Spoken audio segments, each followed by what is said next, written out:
everyone, it's Michelle Caruana, owner of Climbing Vines Cafe and Play and creator of Play Cafe Academy. And today I am bringing you another member coaching call from a member inside my group coaching program, Playmaker Society. So before we get started, if you have any questions about Play Cafe Academy or Playmaker Society or anything like that, just head to playcafeacademy.com and it will explain everything for you. So I'm sharing my coaching call with Carmen today, and she's a little bit earlier in the opening process than some of the other calls that I've done before with like Sydney and Alicia and Tiffany. So this will give you guys who are just getting started and crunching the numbers and maybe thinking about leaving your corporate job some really great insight about what the process looks like. And her questions are, again, so insightful and so different from the ones that I've had in past coaching calls. So please stick through to the end. She will shed so much light on what it is to be really in the thick of searching for spaces, writing a business plan, and more. So I know you guys will absolutely love this call, but if you have any additional questions, please feel free to comment below and I will answer every question. And I'm going to link all of my other resources at the bottom if you need any more tips. And just one more thing before we get started, don't forget to subscribe to my channel. I put out a new video every single week. Without further ado, I am going to share my coaching call with Carmen. Hey Carmen, how are you today? Thank you so much for joining me this morning. I'm doing great. Thanks for setting up this call. Yeah, awesome. I'm super excited. So the way I like to get started is just to kind of ask you, a little bit about your background, how you found Play Cafe Academy, and maybe just one thing that you found helpful, whether it be a particular lesson or the group or anything like that. So if you want to share. Mm-hmm. Yeah, so I have a little bit of a background in early childhood education. I did that many, many, many years ago. Then I transitioned into project management. So that's what I do right now. I'm project manager. I found Play Cafe just poking around on Pinterest. You actually came up on one of my feeds and found you and just kind of clicked through. It's been a while. It's been about 19 years since I've had the idea of wanting to open some sort of childcare facility, something that was fun and enriching for children. So when I saw your feed come up, it inspired me. I'm like, you know what? Maybe this is a sign. Let's just do this. Oh, good. I love to hear that. I'm so glad that you found me on Pinterest because I always wonder. I pin all the time and I'm like, I wonder if anyone actually sees these. Yeah, no, I saw it. Awesome. Yeah, so and so I'm investigating and just making sure that opening up an indoor playground is the right fit. I know that we had a chat a week ago or so with the group, and I mentioned that I'm in the phase of still working on my business plan right now and just ironing out the details and just making sure that this is the right fit for me at this point in time in my life. Awesome. All right, so let's get started. What questions do you have for me today? So I have a few questions. I'll probably jump around a little bit. So I do have a mentor that I've been meeting with. She's actually been my mentor for several years. And so her and I were going through my business plan, and she's great at poking holes, so it was fantastic. And she brought up a few topics that I wanted to just discuss with you and get your feedback on. So the first one I have is she mentioned if I put any thought towards putting together a prototype, maybe just a concept experiment, just to make sure that I understand the need in the area and if this is a viable product that I can move forward with. And just see if I can get it to market. So she had some ideas around, launching maybe the Play Cafe in a facility that exists, similar how like Dunkin' Donuts is in, local gas stations, something like that. So I wanted to get your feedback or your thoughts around that, and if you have any experience with it or have heard of others that have done something like this and what that looked like. Okay, great question. And I'm a huge fan of the minimum viable product. Huge fan. That's what I did with Play Cafe Academy. So a couple of thoughts. So I don't think I would necessarily go with a facility in another facility, just because once people understand you as that model, it's kind of hard to break away from that.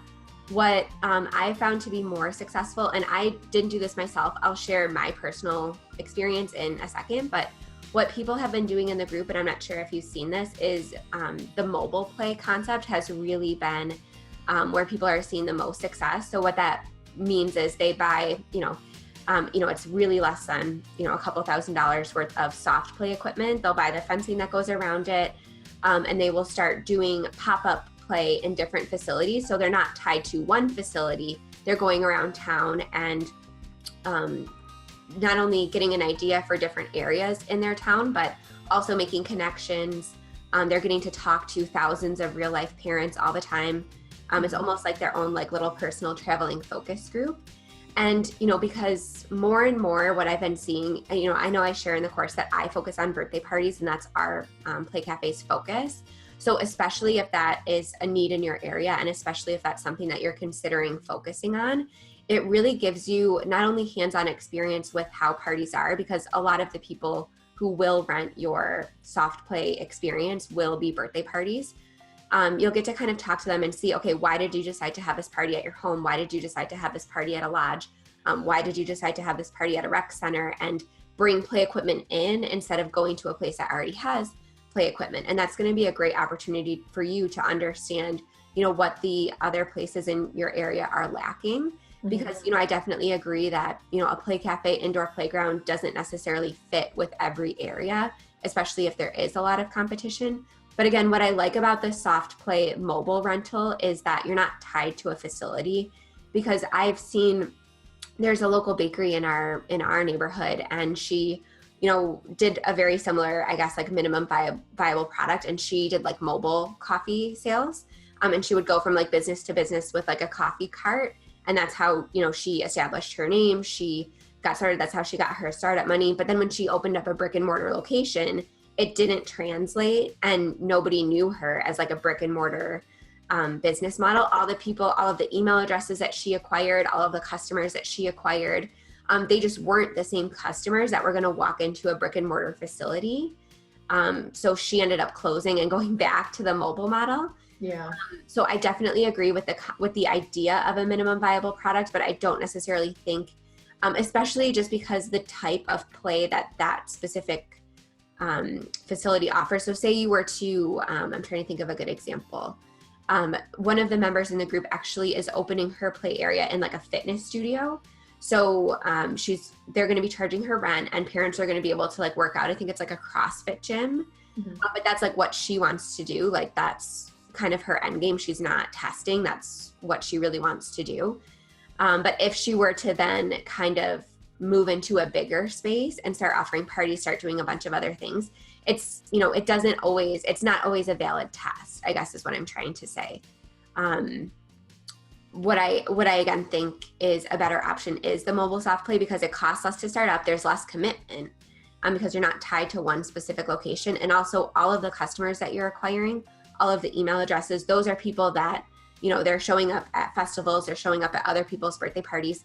They could realistically, if you do open a brick and mortar location, you could still do mobile play rentals. You know what I mean? It's, we do that now. After I started seeing the success that, other people were getting inside the group, and they were finding their startup money this way, we started doing that. So I think because you'll still be able to offer that same service if you choose, and because all of the people that will be utilizing your services will be the same people that could potentially be your Play Cafe customers, that just seems like a better fit for me than actually tying yourself to one location, because you're going to meet a very specific subset of customers in that one location. Does that make sense? Yep, it makes perfect sense. Yeah, to me it almost limits your, not only your revenue potential, but also the ability to bring your customers over to your potential brick and mortar facility. But I do definitely agree that I think that would be a great proof of concept, if nothing else, to just be able to talk one-on-one and face-to-face with a ton of different people in your area in all different areas. And it might also help you decide, what specific subset of your area would be a best fit. Like what areas are you constantly driving to? Because that's a good indicator that maybe indoor play is lacking, because they're feeling the need to bring, all of these toys into another facility instead of just going to an indoor playground. Okay. Thank you for that. Yeah, because when inspiration about that, there are tons of posts inside the members group of people that are kind of starting with that mobile play route. And definitely look up the person who's also doing the play space in the CrossFit gym, because she might have some insight. She'll offer a different perspective than I have about doing something in a current facility. And just really quick before we move on, my personal experience, how I tested the minimum viable product for my Play Cafe is I was an event planner. I did event planning on the side. I did weddings, I did children's parties. And that's where I kind of got the idea. I was going to all of these different facilities, and I noticed, one of the things I noticed was that there really just wasn't anything that kind of had everything in one. All of these places needed outside services to come in. There was no kind of full service party facility or indoor play facility in my area. So I didn't quite do the mobile play, but I did do event planning. So more like decorating, catering, things like that. Okay. Yeah, with a lot of the analysis that I'm doing, putting together the business plan, and just, finding information to back the need for such a facility.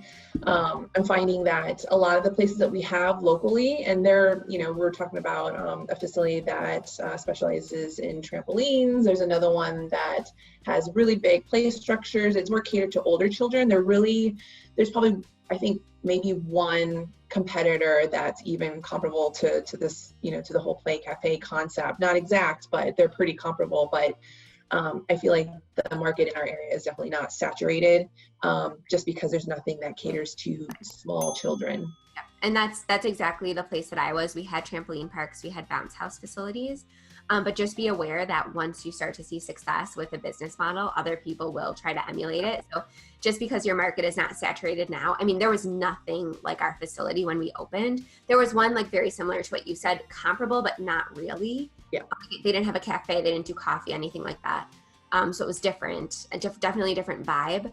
But once we opened, like 5 or 6 of our customers opened similar facilities, and most of them are closed now. But it just goes to show you that, just because you're enjoying market share now doesn't mean it will always be the case, because that's the only downside with success, is that people see that it's hard to hide, and they try to hide it. So. Yeah, that's, I had a conversation with my friend about that, because I brought up a survey just to get a small sample just to get an idea of the need in the area through a small group. And she said, well, aren't you afraid that someone's gonna catch up on your idea and just run with it? I'm like, I can't tell you though, Carmen, every single day, I don't work at the cafe a lot. I was there yesterday just giving somebody a break, and I can't even tell you how many times a day I hear, oh, this is such a great idea, I should do this. It must be 50 times a day. Every single person that walks through that door has that idea. But guess how many people, of the thousands and thousands, maybe 10,000 times I've heard that over the last 5 years, 5 people have actually done it. Yeah. It's such an incredible amount of work, and it is a labor of love, but you just can't have that mindset. For so long, I kept all of my business secrets close. And, I know that the couple people that are still, we actually just had 2 competitors open that were former customers within the last 6 months. And I know that they watch my YouTube videos. I see that they're watching my Instagram stories, but I just can't worry about them. I just have to keep doing my own thing. And you just can't, keeping your eyes on your own work and staying in your own lane and just focusing all of that energy on what you do best is definitely going to be the recipe for success. People will copy you. It's just going to happen. Yeah, but the percentage is so small that I wouldn't even put it on your radar. Just know that it's going to happen, and set your business up from the beginning so that you are the go-to for a specific thing, and that so much so that they wouldn't even try to emulate that. If they're gonna find success, they're gonna have to focus on something else. Does that make sense? Yep, that makes sense. Thank you for that. Yeah, she said that, and that brought it to the forefront. And yeah, I started thinking about it and dwelling on it, and do I really want to do that then? I don't want to share my idea. It's tough. And one of the members in Play Cafe Academy just private messaged me the other day, and she said, how do you make sure that nobody joins from the same area? And I'm like, there's actually a couple people in there that live in my area, and it just is what it is. We all just have to, there's room for all of us. With a local business, it is, there is a limit, but in my specific area, there's 40,000 families. We only need 100 birthday parties, say in I didn't do the math, I'm really bad at math. But let's just say we need 200 birthday parties in a given year to be successful. That's 200 out of 40,000 that have kids under 5. There's enough. just if you need to serve 1,000 customers a day, then okay, maybe we can start getting in a scarcity mindset and we can start being like, oh shoot, maybe there isn't room for both of us. But in a business concept like indoor play, people could go to your facility on a Monday and their facility on a Tuesday, and like that's realistic.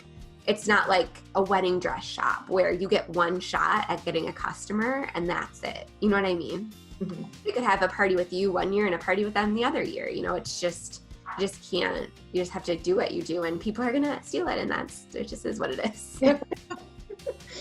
All right, thanks. So in regards to the business plan, I've been working on it, chipping away at it for the last several weeks. I did one layer of information, tacked on another layer, and I'm just continually just adding more information in there to really strengthen my business plan. So you can pour a lot of detail into something like that. So, and you can go on forever and ever. At what point, I guess I'm looking for some guidance from you. At what point do you say, okay, this is plenty of information to justify the need and the concept. I need to move on. Let's submit it. Let's get it in front of investors and then just move on from there. Because I know it's a living document, but that initial piece of it, you have to present that in front of investors. So at what point, what advice can you give me to say, okay, this is good enough. This is enough information. Let's move on. Okay, that's a great question. So the most important things that I feel that are a part of the business plan, and I actually talked about this with Anastasia yesterday, is, where I didn't feel comfortable moving forward until I actually picked up the phone and got like line item cost estimates for every single thing that you'll find on that business plan. Mm-hmm. So when I felt pretty good about those numbers, like I didn't just call one person either. I sat down with a couple different construction companies, and the good news is that less people are building brick and mortar businesses these days. So they're more willing than they were maybe 5 years ago to actually sit down and have a conversation and give you like a ballpark estimate. I got a couple, once I felt really good about those numbers, then what I did is I actually reverse engineered what I needed to make. So say, and this is the exact same example I gave her, but say my expenses were $15,000 a month. And I knew that I wanted to do open play, I knew I wanted to do parties, I knew I wanted to do classes. I came up with like a ballpark number of how many families we'd need to serve for open play, how many members we need to have, how many classes we need to do, how many birthday parties we need to do. And if based on what I was seeing in other facilities, based on what I thought was reasonable, like if we needed to do 50 birthday parties in order to survive a week, obviously that's something's wrong. Like I either need to go back to the drawing board and find a different, maybe a smaller facility, or maybe we needed to look into semi-private parties. But once those two numbers kind of matched up and I felt good, like I remember coming to the conclusion that, okay, we can break even and I can give myself a paycheck if we serve 20 families, if we do 4 birthday parties on average a week, and if we sell 10 event tickets. And I was like, okay, like I can do that. And once I kind of arrived at those numbers and I felt good, it doesn't have to be exact. It doesn't have to be, I look back at my business plan and I've changed it 100 times. And, because we served food at first and then we cut back. So obviously things have changed. But once those numbers kind of matched up and I was like, okay, I'm going to be able to cover my expenses in a realistic way.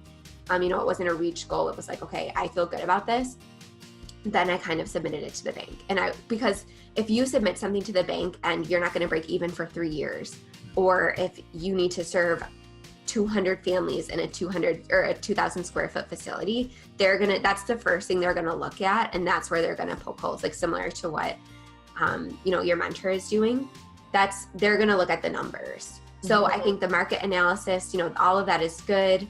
But if you don't feel like you're going to realistically be able to cover your expenses with your current pricing and with your current, like say you want to do about, let's just say 3,000 square feet.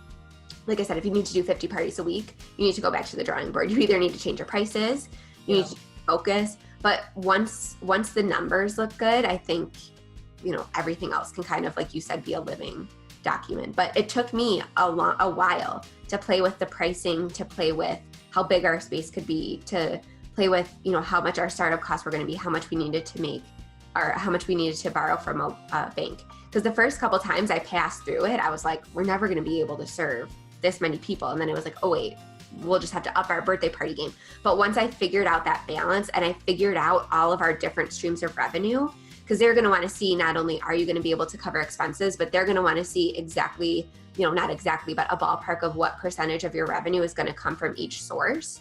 So as long as you have your streams of revenue lined up, so say you're going to do retail, open play classes, birthday parties, and you can just, realistically think, okay, if I'm serving 20 families a day, I can't expect to do $2,000 in retail sales a day. But if you gut check those numbers and they make sense to you and they feel realistic, that's when I would start going to a bank, because honestly, the bank might give you notes and you might have to go back. But you just eventually, like you said, done is better than perfect.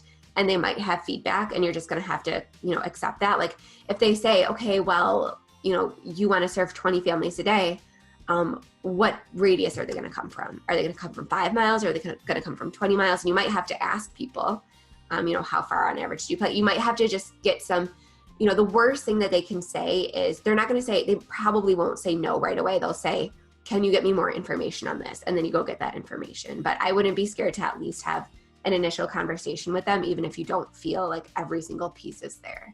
Does that make sense? Yes. Yeah, that's really helpful.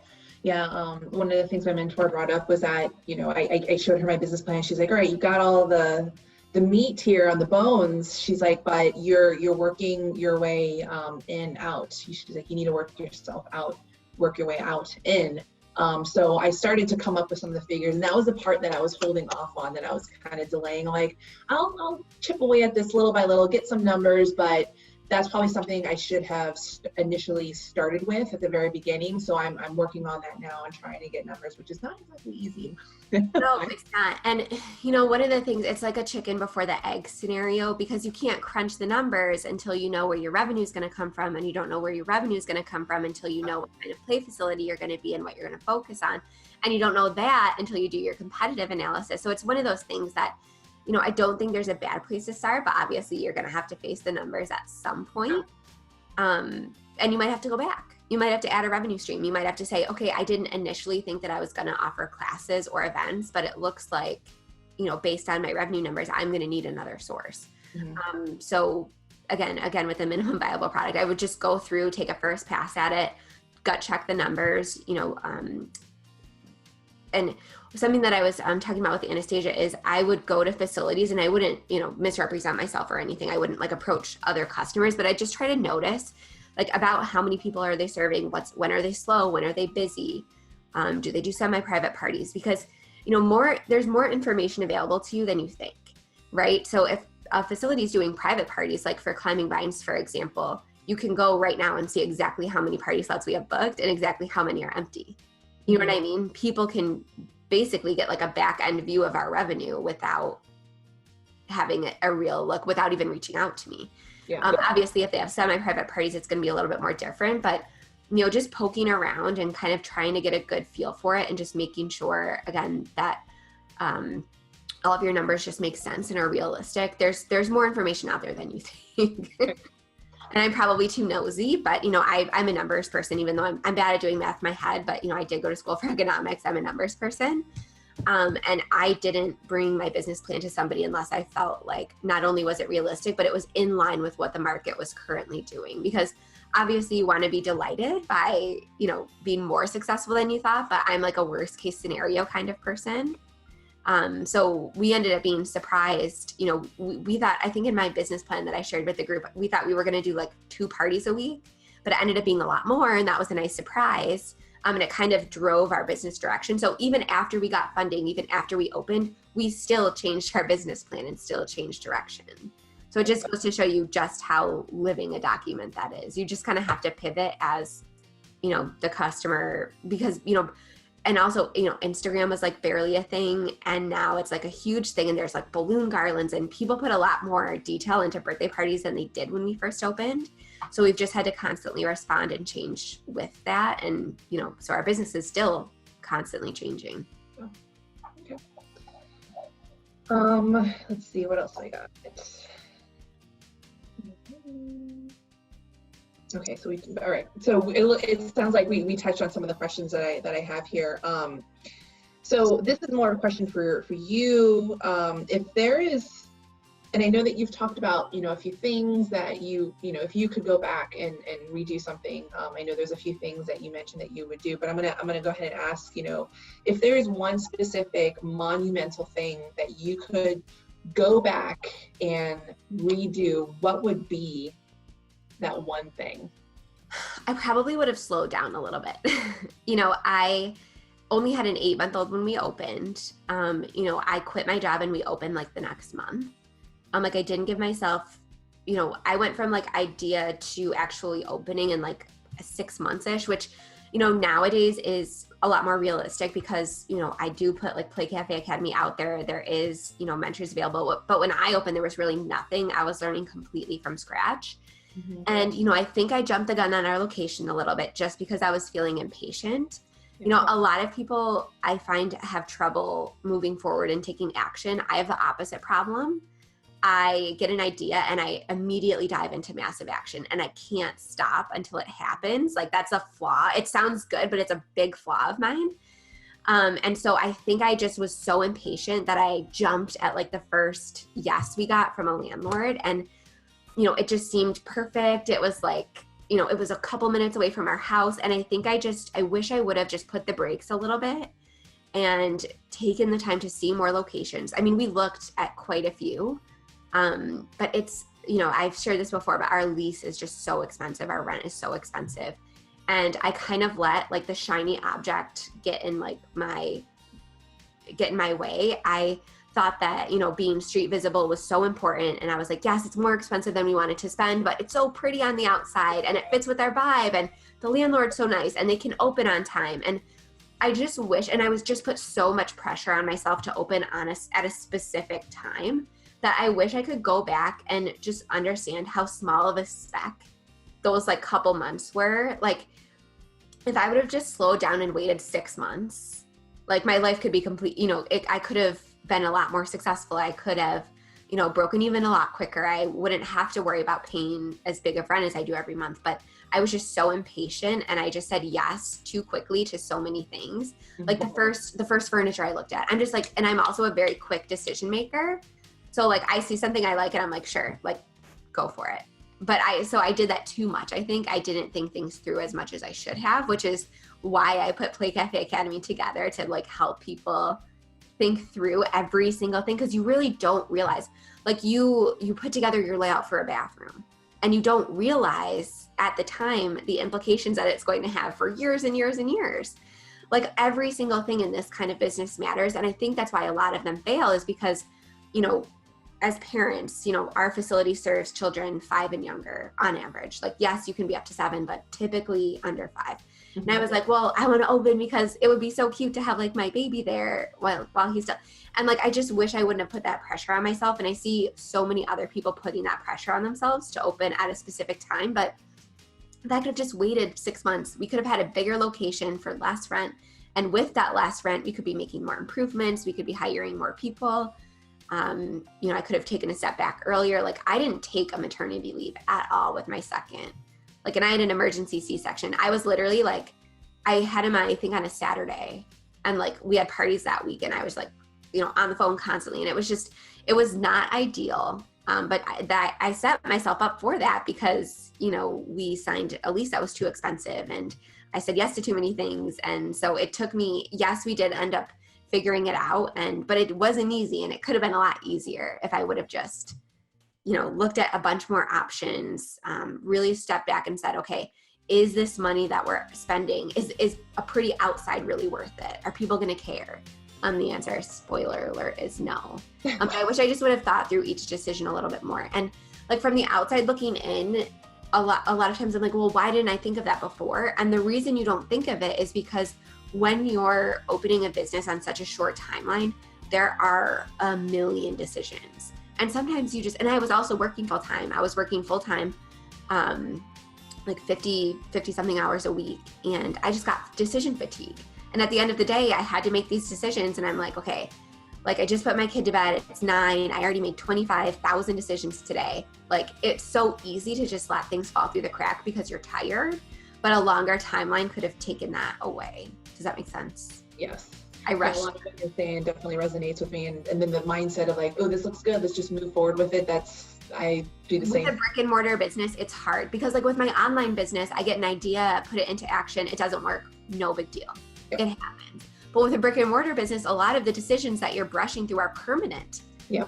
And so so I wish I would have assigned the gravity to some of those decisions that it deserved. Because I was working for a Fortune 500 company where like, if you made $1 million mistake, yes, it's bad, but like, whatever, we'll move forward. It'll be fine. But like with a small local business, some of those decisions, they can haunt you forever. So I wish I would have realized that, you can't just order brand new furniture for another $10,000 whenever you want. If you make a bad decision and, like for example, we had those sharp corners on our tables and, they sent us the wrong ones. I ordered ones with rounded corners, just for the record. So they sent us the wrong ones. They were sharp and they were black. But I was like, you know what? We're opening in a couple days. We cannot send these back. Like, it is what it is. If I would have just sent those back, I would have saved myself thousands of complaints, like headaches. But I couldn't wait. I couldn't delay my opening by a week. Like, I couldn't do it. Just mentally, I was like, nope, I set a goal. I have to achieve it. I don't know if you follow like the Enneagram, but I'm a 3. So I am like very like goal oriented, deadline driven. So if I could have just waited a week and put the brakes on to get the right tables, it would have changed everything, and it would have saved me thousands and thousands of dollars and tons of complaints. Yeah. So just one of those things. Just slow down, build a lot of cushion into your process, and any decision that you're not going to be able to easily change if you make the wrong one, definitely just sit with it. Don't make it right away. Make sure you go through like a process and ask other people for help too. I did everything on my own. And I wish I would have, because I had that scared mindset too at the time. That's if I asked a friend or something, they were going to tell someone and they were going to tell someone and it was going to get out and everyone was going to steal my idea. So I was afraid to ask, but I wish I would have just asked. Gotcha. Well, I have a great community to reach out to and ask questions. So, but yeah, I didn't because I was working 50 hours a week. So I only knew a couple other parent friends. I wasn't like active in the moms groups. I didn't even know there was moms groups like at the time.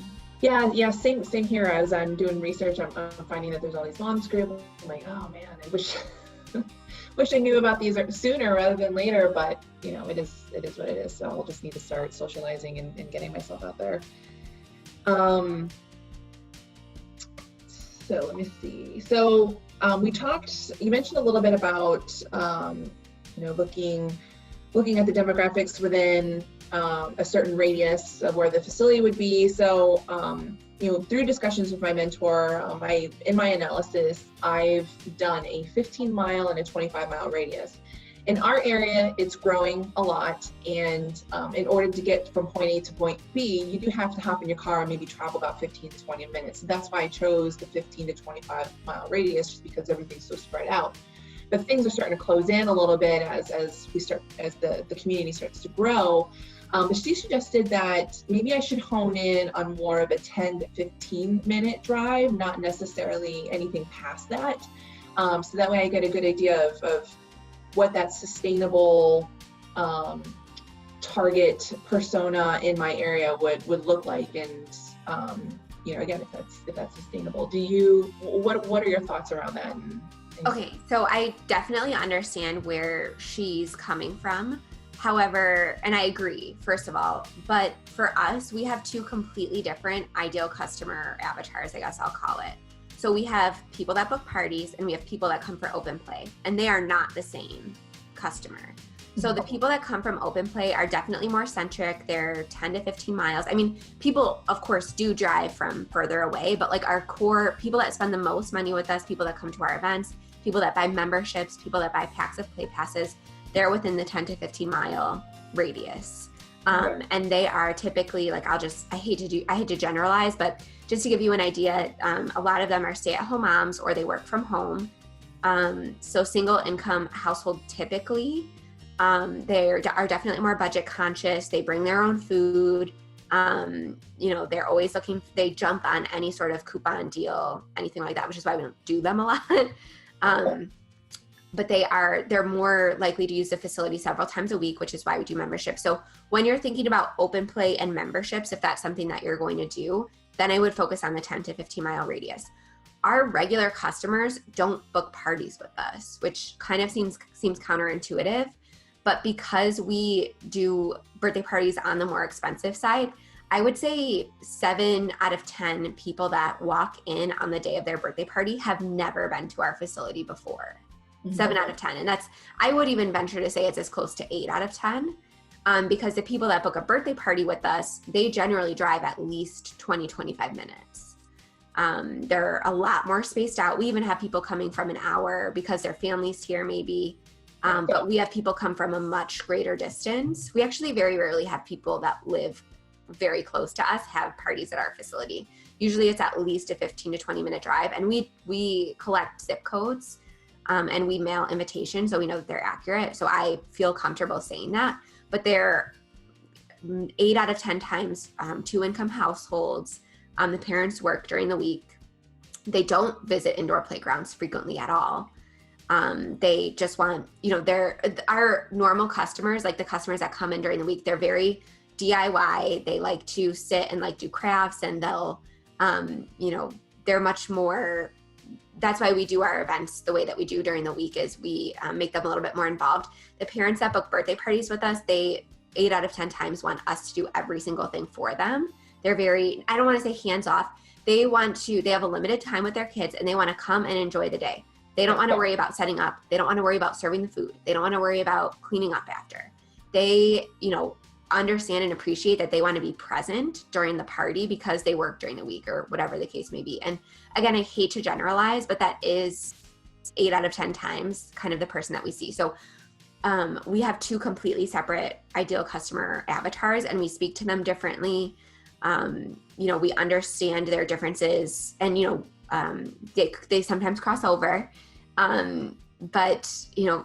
So I would look at, for open play, I think your mentor is absolutely right. And I would look at that, and I would ask them very open play specific questions. What classes are you interested in attending? Ask them all of the weekly type activities, but, I'm not assuming that you are going to host parties like we do, but just to give you my personal experience, we very rarely have like an unlimited member actually book a party with us. It's very rare. The only time it happens is if it's a working parent buying a membership for like her parents to take the kids, or a nanny or something like that. And again, I hate generalizing in this way, but it's true.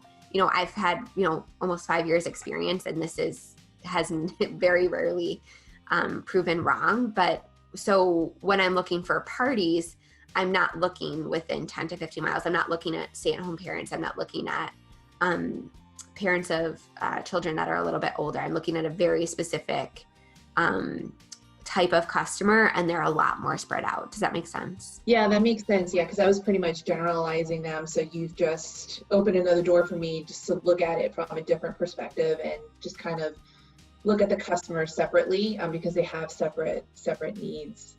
Separate needs is a great way to put it. And again, it starts with what your business is going to focus on, right? So some of the people in the group are going to do membership only models, and in that case, I would definitely focus on a much closer place. Because if somebody's going to pay, $100 a month for an unlimited membership, they're probably not going to drive a half hour every single day, right? Yeah. So it really, if you are focusing on parties, I think what I explained is a great route. If you're focusing more like on classes, education during the week, then I would stay a lot more tight-knit and a lot more focused. Because, even though there's not other indoor playground competitors, I'm sure there's like libraries and rec centers and things like that. So I would just look, I would look at your revenue streams first and decide which one's going to be your primary, and decide if it means that you're going to have multiple customer avatars like we do. And it did take me a while to figure that out, but if I would have figured that out from the beginning, we would have planned, I would have been able to plan a little bit better, because I had just assumed that the people that came to us the most were going to be the ones to book parties with us. Like, why do you think that is? Because it's expensive. Our birthday parties, we're doing a party this weekend that's going to end up being $1,200. Mm-hmm. And the people that come during the week, like I said, more often than not, they're single income households. They're a lot more budget conscious. They bring their own snacks. They, that's it's just they have different needs. They're more likely to have a party at their house or at a rec center. And they're, just for whatever reason. And, sometimes people surprise me, but definitely more often than not, they end up being two different customers. And I'm sure that the people who book birthday parties with us that have never been to our facility before, I'm sure they would like to. But, maybe if we were open more nights, but it's just not in our, it's just not what we do. We do classes at night because classes at night appeal to working parents, because we have to, in order to make any profit from our classes, we have to charge a lot. And so they appeal more to dual income households because they get home from work, they want to spend time with their kids, and they're willing to pay more to spend that quality hour with their kids than maybe a stay-at-home mom would be, because they're with their kids all day, right? They're more likely to go to like a library story time. Whereas a working parent is like, the libraries aren't open, obviously. So when I was working full time, I was dishing out hundreds of dollars a week for like music class and baby sign language, because I just wanted that dedicated time, and I was willing to pay more than I was if I was like a stay-at-home mom. Does that make sense? Yes, yeah, it does, and that's really helpful. Again, I need to approach that specific topic in a different way now. So that's really helpful for me. Thank you. Okay, so I'm getting to the point where, once I hone in on some of my numbers, I want to start projecting what things will look like, a few months out. I mean, that's what you need to do anyways in the business plan. So what was your secret sauce to projecting your sales, and do you still put that practice into play now, just projecting out in the future on what things could potentially look like, so that way you're preparing yourself? So just to clarify, do you mean when I was writing the business plan versus now? Yes. So with the business plan, I just kind of took a stab at it based on exactly what I mentioned. So first I started with my expenses, because that's stuff that you can't really change. And then I said, okay, this is how many families we're going to have to serve. This is how many coffees we're going to have to sell. This is going to have to be our average transaction value. And then, I ended up being pretty close. I was off. I thought we were going to do a lot more coffee and food sales than we did. Mm-hmm. But I just had to be agile, and I had to, quick shift. And I'm like, okay, we're not making the money here. We have to do more birthday parties, so I had to make those quick changes. But now, great question. So, and we're in New York State. I don't know where you're located. I'm in Florida. Florida, okay. So our minimum wage has gone up a ridiculous amount in the past couple years. Like, I'm talking like $4 an hour. Ours isn't even close to that. Like, I think you're $11 minimum wage or something like that. Or... $11.40. Yeah, right. But it was, when we opened, it was like $7. So I guess I was kind of forced to say, okay, this is what we did this month last year. We're really lucky in that ShopKeep and Occasion, the two primary systems that we use, they give really detailed sales reports. So at the end of every month, I sit down with our supervisor, Sarah, and I say, okay, this is what we did this month last year. Our costs are 5% higher, so we need to do at least 5% better. And then ShopKeep makes it really easy they'll give you your average transaction value, which is one of the key performance indicators that we look at the most. Because, it's so much harder to get a new customer in the door. So say this month last year, we averaged 20 customers a day. Mm-hmm. It's going to cost us a lot more to acquire a brand new customer than it is going to be to get $1 more out of every single customer that walks through the door. Does that make sense? So we really focus on, we have a very limited advertising budget. We do a lot of social media, but we really only spend probably $100 to $200 a month. And that includes everything, like printed materials, like everything. That includes all of our marketing budget. So again, we focus on, all organic marketing, things like that. And then we always focus on, okay, how can we get our average transaction value from 10 to 12? And that's what we look at. And there's a bunch of different factors that go into it. So there's, we could raise prices, which we've done. We could start offering more retail. We could, start offering, like a couple times a year, we'll do these little like grab bags type thing. Like, if we really know that in advance we need to like step it up this month, we will come up with those sort of more creative things, or we'll host one more event. And then we'll be able to sell tickets during the week. So that's really been our secret sauce, I guess, is we really dig into the numbers and we know what to look for. So again, I don't really look at customer count as much as I look at average transaction value. If average transaction value is starting to fall, you know, everything else kind of falls with it. And then I'm like, wait, like, okay, was something broken? Was there like coffee machine down? Did we run out of ice? Were we not stocked on retail? But I would just find out, like, that turned out to be our biggest key performance indicator. And then also how many parties are booked. So if we, you know, dip below our average number of parties, then, you know, our sales projections are going to be off. But we generally look at how much our expenses, when we're forecasting sales, we look at how much our expenses have grown, not only in terms of the minimum wage, that's our biggest one, but also, you know, every year our rent has increased slightly. I think it's like 5%. So I calculate that and then I say, okay, but we also want to grow. Like, we don't want to be stagnant. We don't want to just be breaking even. Like, I want to do better than we did last year. I want to reinvest in the business. So we just put a target out there, and then I'm all about reverse engineering. So let's say last September, I'm just going to throw a number out there. Say we did $20,000 and I know that we need to do at least 5% better just to break even. Because a lot of businesses think, oh, I'm growing every year, we're doing better. But if your expenses are increasing more than your, you know, it's an easy trap to fall into. Like, ShopKeep gives you all the green lines and they're like, yay, like you did better than you did last year. But a lot of times, especially in New York, like with the minimum wage and with the rising costs, it could actually be you're losing money compared to last year. So we look at that and then we reverse engineer. We're like, okay, what do we need to do? How many more parties do we need to book? How much do we need to increase that transaction value in order to hit that goal? So we set the goal and then we reverse engineer it. And usually it falls down to parties booked, average transaction value. Okay. And sometimes we need to cut like payroll hours, but that's usually a last resort.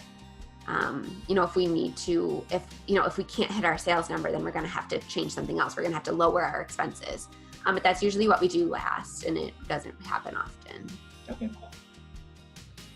Yeah, I'm a project manager for a data analytics firm, so I've picked up a few tricks of the trade, and I'm actually excited. You know, once this is going to happen, I know it's going to happen. It may not happen right away, but this is going to happen. I've been dreaming about this for years, but I'm excited about actually seeing the data flow in and start, you know, analyzing it, modeling out in many different ways, and seeing what that looks like. So. I was a data. That's what I did in my corporate job. I was like a data scientist, so it's cool. Yeah. I do that. I worked with transactional data for like a supermarket.